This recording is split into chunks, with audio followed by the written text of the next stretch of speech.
Hello, my name is Seth Fish with Harding University Theater, and I'm here to talk to you about the play that goes wrong. I've had a lot of people asking me about how we did some of the technical effects, how we did the floor fall, how we did the design. I thought it'd just be kind of easiest to make a series of videos to kind of show people what it is we've done with our show. So it'll be 3 parts series. This first one's kind of like an overview and kind of talk about production. The second one will be about the second floor collapse, and the third one will be about all the other tips and tricks that we did to produce the show. So before I go on any further, I just first want to take a moment and offer to whoever's watching this a word of encouragement. This is a big show, and it's a show people love and people want to see, and it's a challenging show. But I first want to kind of say this, that you can do this. Because while this is a big play and it's kind of scary, there's a lot going on, the fact remains this is still a play. We are still artists, and you can still give us a bare stage and we can have a good time and successfully do a show. So whether if your budget is $100 or your budget's $10,000, you can do this play. Now, you might not be able to do it like as the grand scale as it is on Broadway, but we never can compete with Broadway when we're doing community theater or regional theater or educational theater. So I just wanted to let you know you can do this.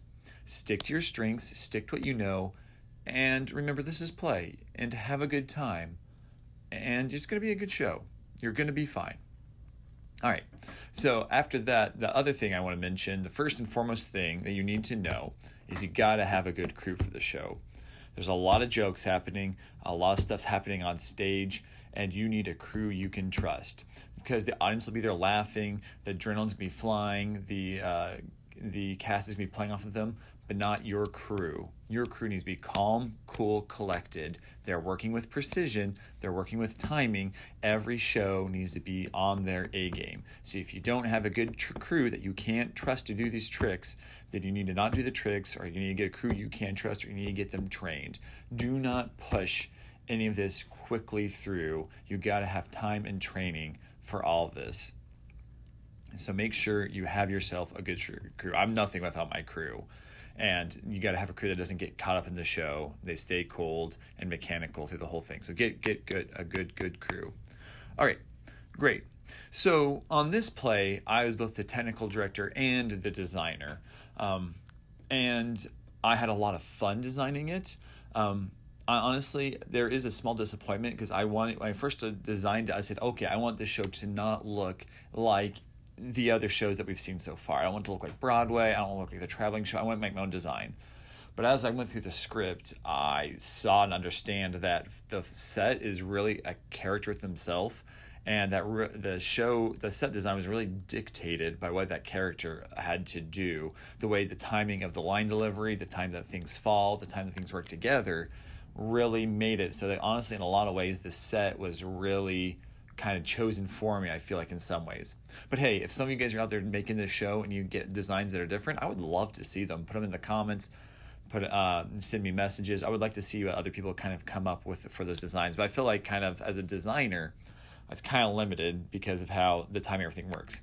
And also as the design, one thing that really saved me is I really toned back the level of detail I did on the set and give more time for the tricks, because the concept is like a community theater. They've got a bigger budget, they don't know exactly what to do with it, and so we use like a lot of stickers and 2D painting, and that's great. And so what we did is we finished the set super fast, and so that way we had an entire week of working on all the tricks and all of the practicals and making sure all of that worked. And so that really kind of helped me a lot, is me and the crew could spend days working, making sure all the tricks are getting right, and less time doing finishing touches on the set. We still make sure the set looks good. We were kind of like it was a double-edged sword. We didn't want the set to look bad, but we wanted to make it look like it was still put together by this group of people who had more money than they really knew what to do with. So it's kind of fun kind of playing that back and forth and kind of using that to help finish up the set quickly so we had time to do the tricks. One thing that really helped is we had the director and I made the conscious choice of we actually had a cast member be be the set and be the backstage. We essentially cast a person whose job was to be the tricks. And there was job to go and during the entire show say, okay, you are now going to activate the dog portrait. You're going to activate the curtains falling. You're going to activate the cartouche falling. They were the ones going through the script and going and being the physical representation of, hey, this is supposed to happen, this is supposed to happen, where is it? So they could ask the director from the very get-go in the directing process and the rehearsals of, hey, it says this trick is happening, what are we doing, where is it going? And they were a physical body we had standing. We actually had two of them going through and representing every trick. So that way we had cast members familiar with it and someone going through and making sure that the tricks were on point where they need and someone is physically practicing them and timing with them. Me and the director from the very get-go were very conscientious about sitting down and talking through the technical needs of the show. We sat down and by the end of the show, we each had like 3 pages of notes that we'd come to each other a week before show and like, okay, let's go through this again. What are you doing for this trick? What are we doing for this trick? What are we doing for this one? Oh, we need to change this one. Oh, I'm sorry, I'm not sure I can get this one in time. Can we change this one? Constant communication, working with the director, go through those lists over and over and over again, making sure you have everything figured out or planned out. Good communication with the director is a must. If you don't feel comfortable with a particular trick, don't do it. Or if you can't figure it out, it's okay to say to the director, we can't do this. One thing we cut was the actor swinging from the truss. I didn't feel comfortable setting that up.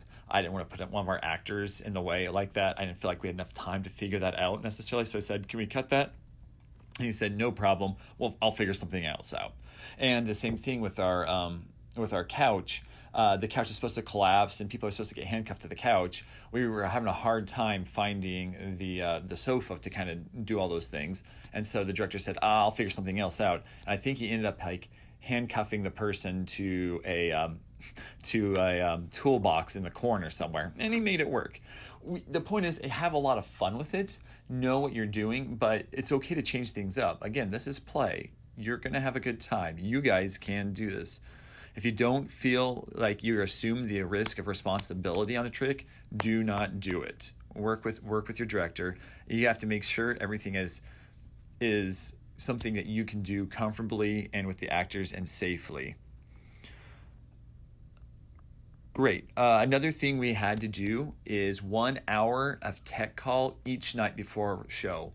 We spend an hour with the actors running through falling off the second floor, the collapsing of the second floor, the fight call, the preparation. We went through and made sure everything worked and that it was ready to go. And the actors had a full run of all the things they feel like they needed to do before the show starts. So we'd have a show, people show up at 5, run until 6, and then get ready for a 7 o'clock show. So every night we had 2 hours before a show, and it took an hour of that just to run through everything. And that really helps because that way everyone touched their things once. When there was mistakes, we cut it at that point in rehearsal and those calls. So make sure you go running through things every night, and that will really smooth things. You also need to have all your technical stuff. I'd say a good 2 solid runs in.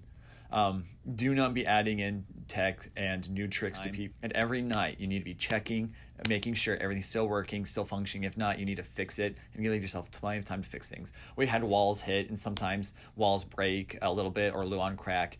That's fine, but you guys yourself time to fix that stuff, and you still got to trust and make sure the overall structure is still looking good. Know the actors also that are in the cast.